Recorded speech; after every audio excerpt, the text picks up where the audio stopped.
우리 모두 세상의 빛으로 살아가기로 다시 한번 결단하는 시간이기를 원합니다. 우리가 진정으로 영적인 프로가 되기 위해서는요, 애쓰고 수고해야 되는 것이 있습니다. 먼저는요, 긍정적인 자세를 가져야 합니다. 긍정적인 자세를 가지게 되어지면 최소한을 현상 유지할 수 있게 됩니다. 우리가 영적인 프로가 되기 위해서 두 번째로는요, 책임지는 자세가 있어야 됩니다. 이렇게 책임지게 되어질 때에 내일을 향해서 분발하게 되어집니다. 영적인 프로가 되기 위한 세 번째 우리의 삶의 모습은요, 목표에 집중하는 자세가 되어져야 합니다. 긍정적인 자세, 책임지는 자세, 목표에 집중하게 되어질 때에 영적인 프로로서 우리가 세움을 받게 되어집니다.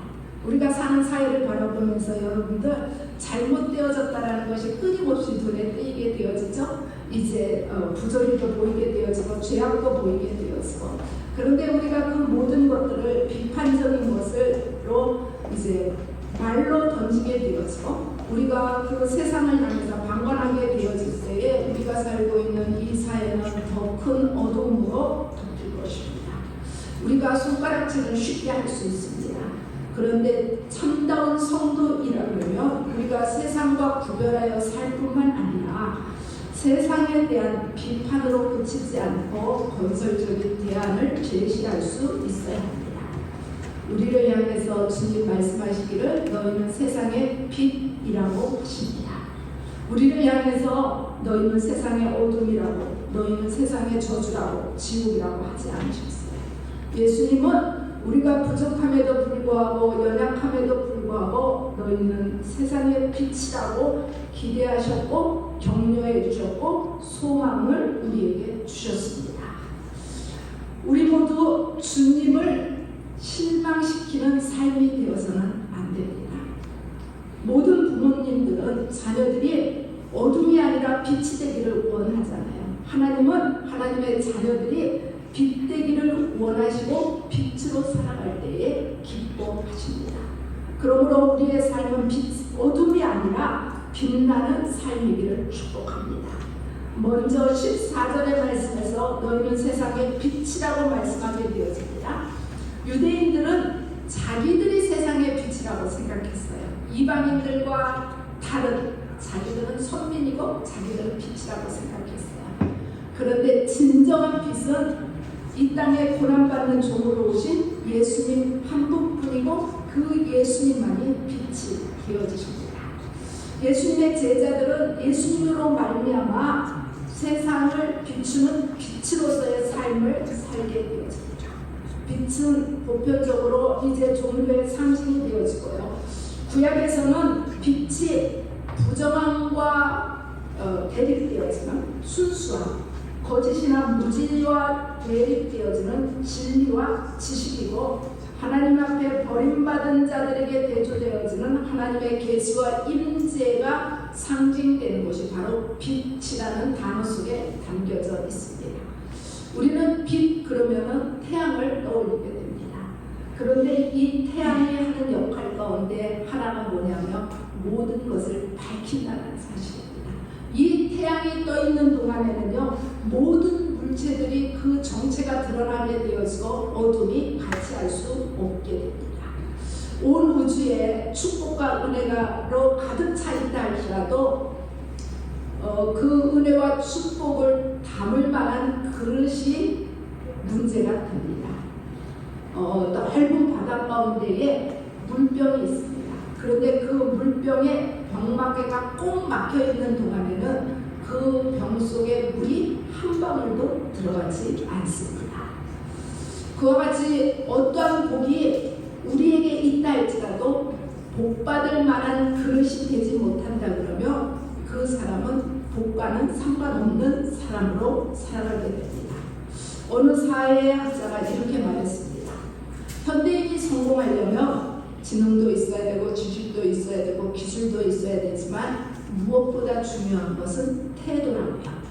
자세가 문제입니다. 외적인 문제가 아니고 내적인 내 삶의 자세, 그것이 그 사람의 흔히 말하는 성공의 여부를 좌우하게 됩니다. 우리는 지금까지 살아오면서 누군가를 탓하면서 살아오지는 않으셨습니까? 우리는 지금까지 살아오면서 환경을 원망하면서 살아오지는 않았습니까? 이제부터 행복과 불행은요, 어디에 달려있냐 그러면 내 삶의 자세에 달려있습니다. 내가 의식을 바꾸면요, 세상의 모든 것이 달라지게 됩니다. 복이 나에게 임하여 있음에도 불구하고요, 복은 여건에 따라서 오는 것이 아니고요, 복된 사람에 따라서 오게 되는 것입니다. 우리의 삶은 어찌 보면 한평생 복을 따라가면서 복을 배우는 삶을 살고 있습니다. 우리는 물질이 복인가 생각되어져서 한참 동안 물질을 따라갑니다. 친구가 복인가 싶어서 친구와의 관계를 소중히 여깁니다. 사랑이 내 복의 전부라고 생각하기도 합니다. 많은 재산이 복의 전부라고 생각하기도 합니다. 이제 명예가 복이라고 생각하기도 합니다. 그래서 복이 무엇인가 잘 알지 못하기 때문에 복을 찾아서 이리저리 헤매게 되어지고, 그 많은 시간들을 통과하면서 진정한 복이 뭐라는 것을 우리가 배우게 되어집니다. 또 다른 편으로는요, 우리는 한평생 복된 사람으로 양육되어지는 삶을 삽니다. 복받을 만한 성품으로 만들어지고, 복받을 만한 인격으로 세워지게 되고, 복받을 만한 마음가짐을 배워가는 것이 우리의 인생입니다. 한평생 복된 사람으로 다듬어지고, 한평생 복된 사람으로 양육되는 과정 속에서 우리가 살고 있습니다. 더 나은 복, 더 영원한 복을 추구하면서 살아갑니다. 우리가 말하는 이 빛 가운데는 새 힘이 담겨져 있습니다. 하나님의 빛이시라고 요한일서 1장에서 말씀하고 있습니다. 예수님이 빛이시라고 요한복음 8장에서 말씀하고 있습니다. 그런데 오늘 마태복음 5장에서 너희는 세상의 빛이라고 말씀하십니다. 그리스도가 참 빛이고요, 빛의 근원 되시기 때문에 우리는 성도로서 그 빛을 받아서 다시 세상을 향해서 비추는 반사체의 역할을 해서 우리가 살아가게 됩니다. 인간은 스스로 빛을 낼 수 있는 존재도 아니고 빛을 발휘할 수도 없습니다. 인간은 죄악으로 인해서 깊은 어둠에 빠져 있습니다. 그런데 빛 대신 예수님이 우리에게 찾아와 주셨고요, 그 빛이 우리에게 임하게 되어질 때 우리는 그 빛을 받아서 다시 삶의 어둠 속에서 방황하는 자들을 향해서, 목표를 잃어버린 자들을 향해서 여기가 빛이라고, 여기가 능력이라고, 여기가 소망이라고 이야기하면서 나가게 되었습니다. 15절의 말씀에 보면 그 빛은 늘 밝혀져 있어야 합니다. 유대인들은 불을 늘 켜둘 필요가 없었습니다. 그래서 그 빛은 때로는 말 아래에 두게 되어집니다. 여기서 말은요, 곡식을 되는 돼, 더 큰 것을 되는 말, 이것을 생각하시면 됩니다. 복음의 빛은 어떤 곳으로도 방해돼서는 안 됩니다. 사람이 등불을 켜서 말 아래 두지 않고 등경 위에 두나니 이렇게 말씀하고 있잖아요. 등경이라는 것은 구약 성경에서는 단의 금촛대를 이야기하게 되었고, 이제 유대인의 가정들에는 그렇게 넉넉하지 않았기 때문에 벽에 이제 돌출된 부분이 있고, 그 돌출된 부분 위에다가 불을 켜서 올려놓게 되어집니다. 이 등경은 오늘날 교회를 상징하기도 하고요, 이제 이 등경 위에 있는 이 등불을 통해서 그 온 집안이 밝혀지는 것처럼 이 시대의 등불은 교회이고, 교회의 복음을 통해서 온 세상에 복음은 전해져야 합니다.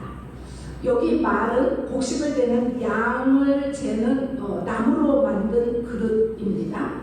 이 말은 어떤 용도로 쓰게 되어지냐면, 이 등불을 이제 잠시 외출을 한다든지 이러면 이 등불이 방해받지 않도록 등불이 꺼지지